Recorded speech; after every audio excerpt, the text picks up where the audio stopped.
Após esse grande sucesso, essas estrelas do balé foram rumando caminhos diferentes a partir de 1845. Marie Taglioni se aposenta dos palcos, Lucille volta para a Dinamarca, Carlotta vai com o marido para São Petersburgo, onde trabalharão juntos e fará turnês pelo mundo. Fanny Serrito vai com o marido para a Rússia. Além disso, houve uma bailarina que estava prometida para ser a grande estrela do balé francês. Emma, nascida em 24 de setembro de 1842, foi uma das últimas bailarinas da era do balé romântico e uma protegida de Marie Taglioni. Ela era filha ilegítima de uma dançarina de balé junto com um barão. Estudou dança e frequentou a Escola de Ópera de Paris. Sua carreira foi promovida pelo amante de sua mãe na época. Em 19 de outubro de 1858, aos 16 anos, ela estreou com o Paris Opera Ballet, como a Sylphiste de la Sylphide.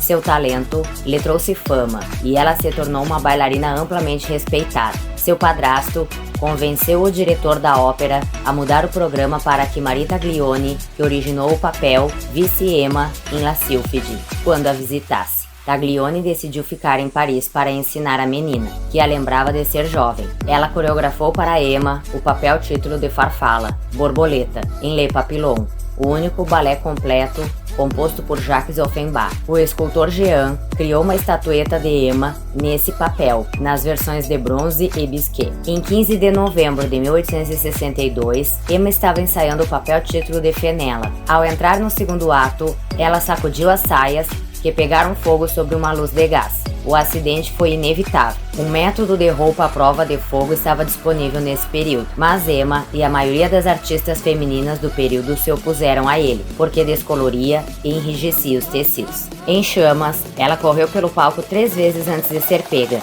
e o fogo extinto com a ajuda de bombeiros e outros dançarinos. Suas queimaduras eram mais extensas do que profundas.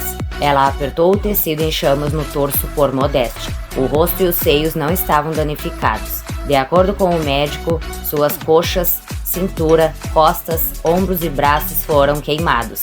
Taglioni, que estava assistindo ao ensaio, esfregou uma maquiagem em suas feridas, na crença equivocada de que agiria como uma pomada. Ela sofreu por meses, mas permaneceu contra as saias à prova de fogo.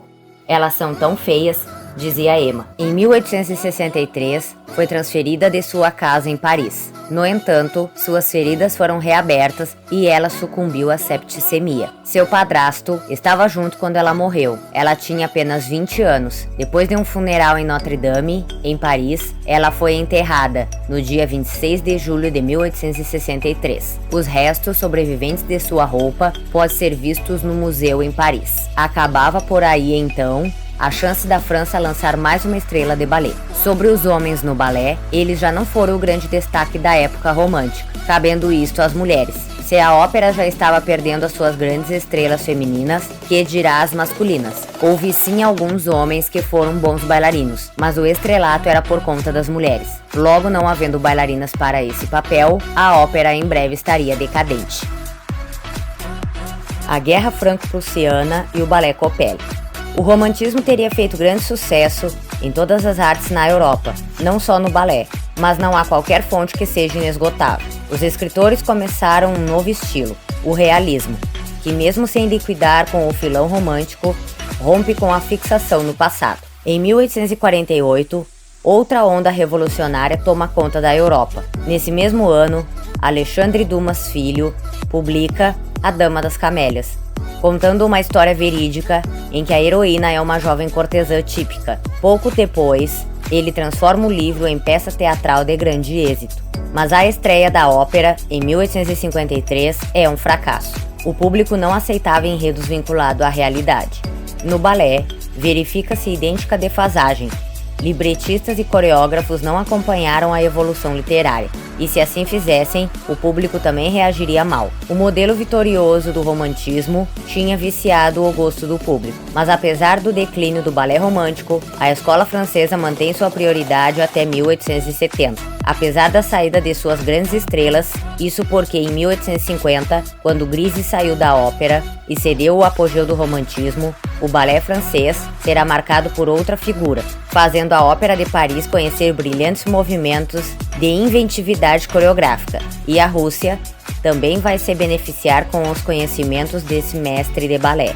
Arthur era ambicioso e ciumento de possíveis rivais, mas não era bem quisto entre seus colegas e se enfurecia diante de qualquer crítica menos lisonjeira. Esse seu temperamento difícil lhe custou o acesso à Scala de Milão, mas em compensação conseguiu impor seu trabalho em quase todos os grandes teatros europeus, sem nunca desvincular-se por completo da Ópera de Paris. Mas falando da Ópera de Paris e de Coppelia, o fato é que desde a partida de Grisi não aparecera nenhuma grande estrela na ópera. A Europa Ocidental se desgastava artisticamente. Mas em 1870, o surgimento do balé Coppelia, ou A Moça dos Olhos de Esmalte, fez o romantismo dar uma guinada.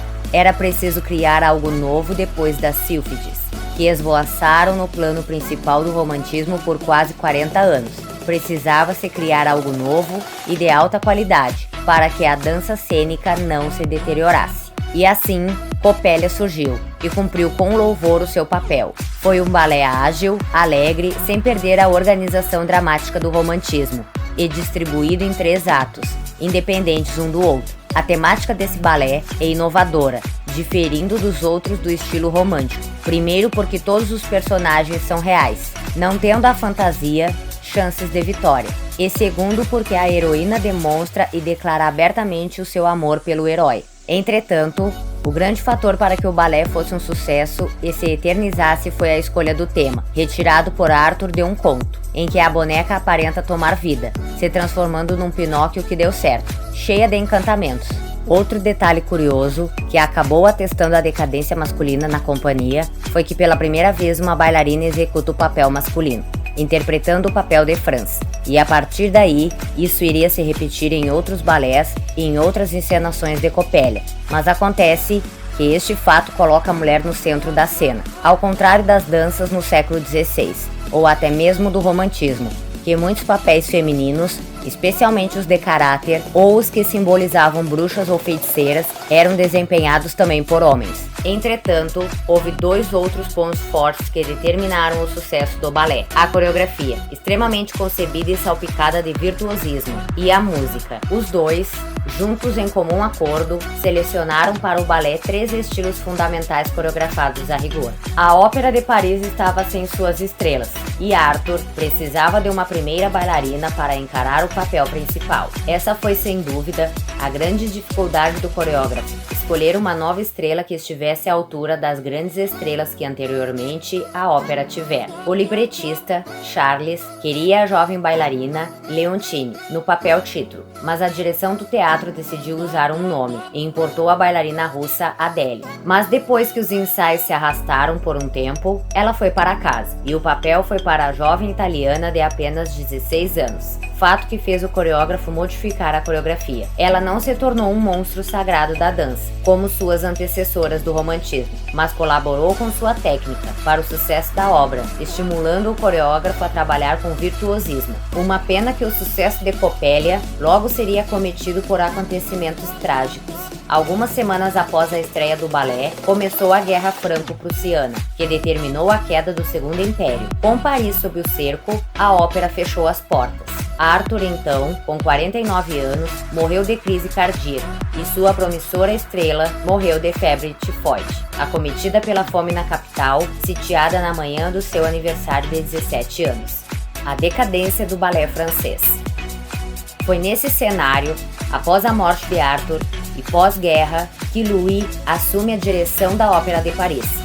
A França estava totalmente devastada. A melhor obra de Louis foi o balé Sylvia, que teve sua estreia em junho de 1876. Mas por mais talentoso que ele fosse, a verdade é que ele teve a infelicidade de pegar o balé na época do declínio da ópera.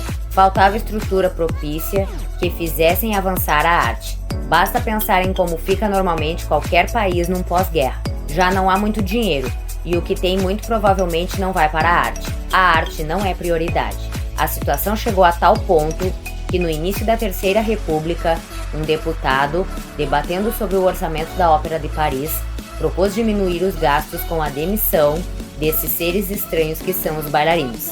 Mas essa proposta foi rejeitada. Desde então, a Ópera de Paris se manteve como centro da vida artística francesa, privilegiando o canto enquanto o balé vegetava. Nesse período, a imprensa comentava maliciosamente que parisienses e turistas preferiam aplaudir o frenético cancan no Moulin Rouge do que as discretas evoluções das bailarinas da ópera. Assim, a Belle Époque demonstrou-se desfavorável ao balé francês, e assim permaneceria ao menos até o surgimento dos balés russos de Diaghilev. Enquanto isso, na Rússia, o balé ganhava um impulso cada vez maior e o reino das sapatilhas se transferiu de Paris para São Petersburgo.